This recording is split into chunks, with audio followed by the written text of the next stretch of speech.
Another edition of Lunch with Carol. And we are so excited because we always love featuring people that are doing great things for our community, people who are really making a difference, and they're doing it in their own special way. And this afternoon, I have a lovely lady with me, Amalie Bowling, and she is so precious because what she is doing, she is making life better for kids and giving them loving homes and helping their parents. Basically, we're talking about adoptive parents and foster parents. Welcome, Amalie Bowling. Thank Thank you. you, Carol. I appreciate you having me on your show. I'm excited to I am talk to you. delighted because well, you know what? After talking to you and I chatting with your mother, I love it when I meet young people who really have not only a great heart but a great mission, and you're grounded in faith, which I think is very beautiful. First of all, I want to talk about the organization, though. Tell me about what you do. It is called Chosen, and you have a website called chosenandlove.org. Tell me about that if people have never heard about it, Amalie. Sure. So, Chosen is a fostering and adoption support organization. We are a 501c3 nonprofit, and we exist to foster forever families by living the gospel so that all children can have a safe and loving home. Basically, what that means is we have tangible goods, what's called our family closet. We have a location in Waukesha, and we just opened a location as of yesterday at our ribbon cutting in West Dallas off West Greenfield Avenue. And we have all things from preemie clothing all the way up to young adult clothing, as well as pacifiers and bottles and underwear and socks and all that good stuff that every kid needs when they are trying to live the best healthy life that they can.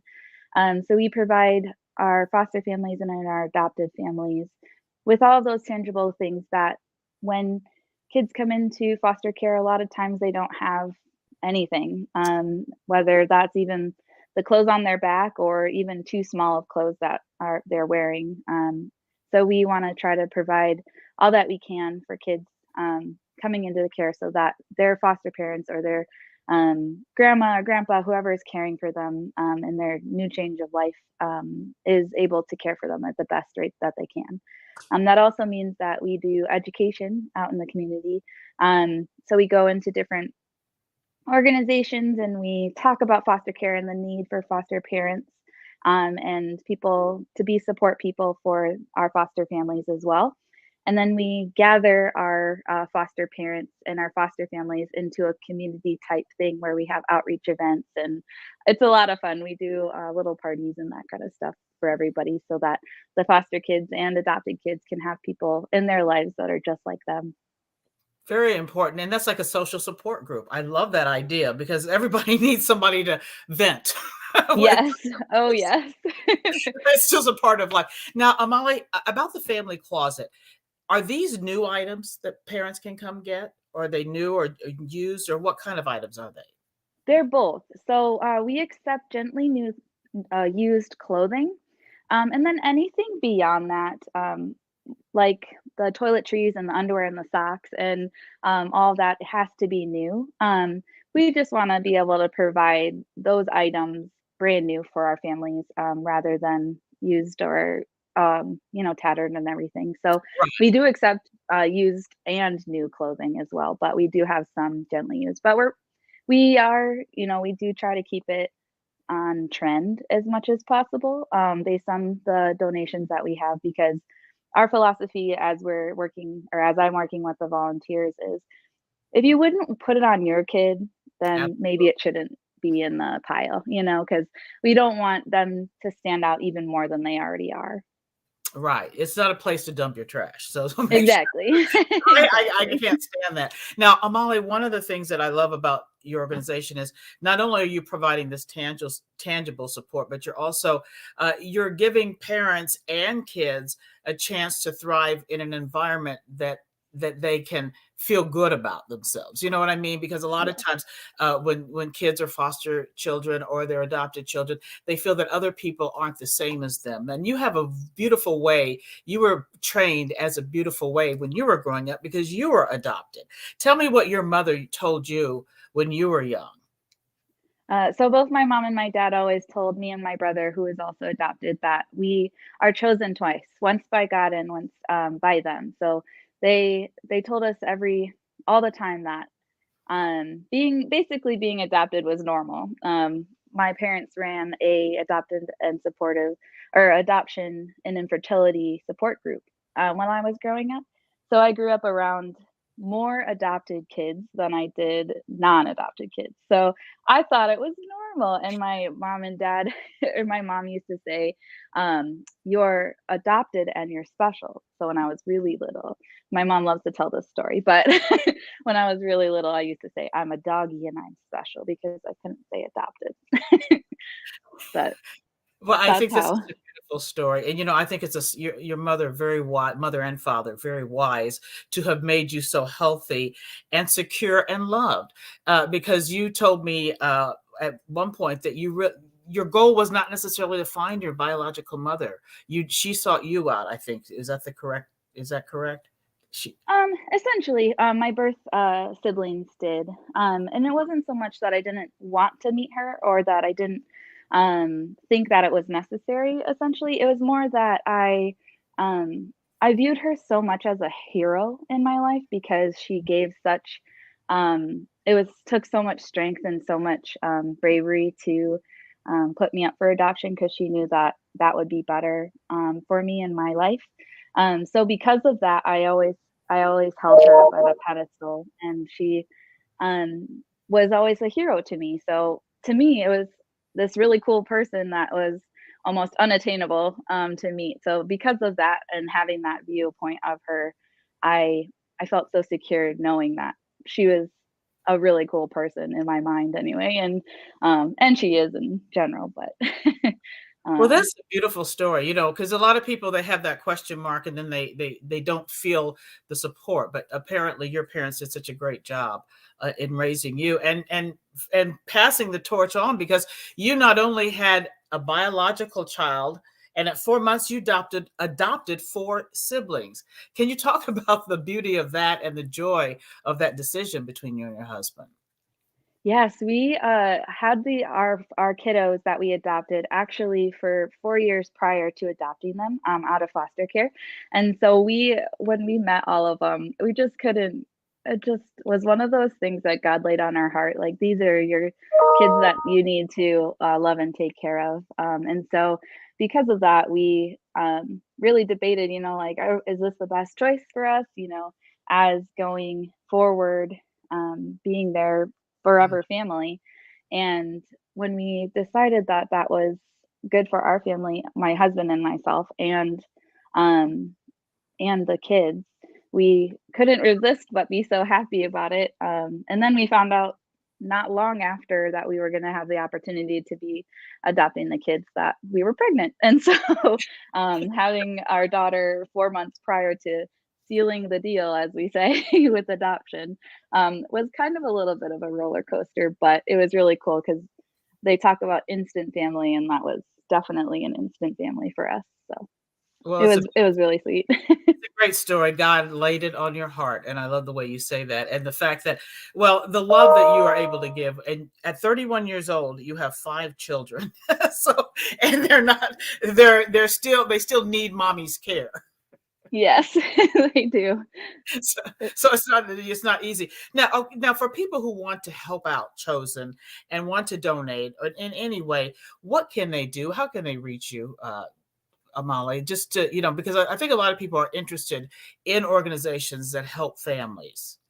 Oh, definitely. Well, I always welcome help. So, I we do accept gently used clothing, as I said, and beyond that, new items. And you can contact us at info at choseninlove.org. That's a general email that I am the runner of, but also one of our other volunteers, and we can help out in any way, whether you're questioning whether adoption or fostering is something that God is laying on your heart, or if you have items and goods that you would like to donate, or even just want support from other people who know what's going on in the fostering world. We'd love to be there for you. Well, I think it's very important, and I appreciate you doing this. And for people who might have misconceptions about fostering or adopting kids, what do you think, Amalie, is the biggest misconception? I think the biggest misconception is that there's no support. Because a lot of people are scared and they think, oh, well, if I accept a kid in my home, how am I ever going to say goodbye to them? And for that's the question that I get every time I have an informational meeting with somebody who's looking for adoption or rather fostering. And I always say to them, yes, it's hard, but the biggest thing is if you don't love so big, how are you going to expect that child to learn how to love big?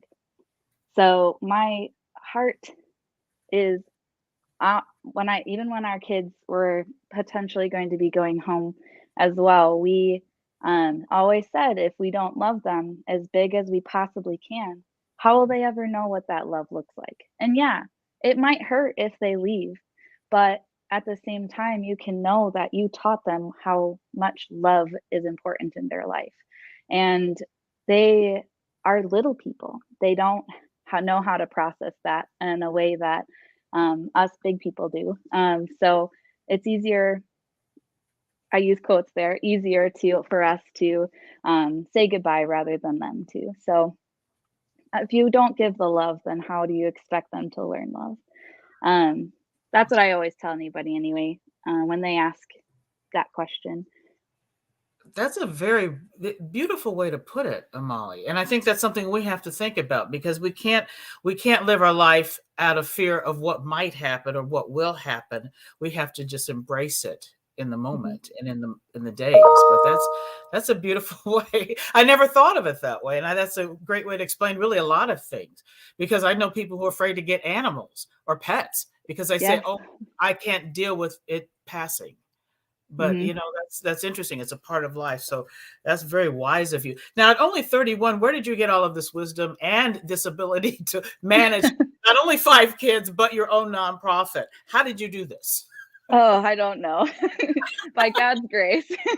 By God's grace, I am definitely, um, I don't know, surviving, I guess you could say. Well, you are surviving well. And in case anybody's just watching, this is Lunch with Carol. If you're just joining us, this is Amalie Bowling. She is vice president of Chosen. It is an organization that really gives great support to foster parents and adoptive parents in the Milwaukee area. There's community education as well as tangible support that people can give. And I was reading that you gave away, I guess, last year or one year, 35,000 items so far Yes. between your family closets, Molly. That's incredible. I mean, that's Thank you. amazing. Your people, I guess it has to be rewarding to know that you're lifting other families as well. What does that make you feel like, really, when you have time to sit and just think about it? I can't believe that I get to be part of these kids' history. The most favorite thing about doing what I do and meeting with families and kids, because the kids can come and pick out things too, is seeing their face when they're like, "Oh my gosh, dinosaurs! I love dinosaurs!" And they get to see these PJs or shirts or whatever that they, never thought they would have, let alone being right in front of them, and they get to have it for free. There's no tangible or there's no financial any burden or anything like that. So the kids, oh, their faces, it just melts my heart. Their faces are so, so sweet. It's almost as though you gave them the best gift ever.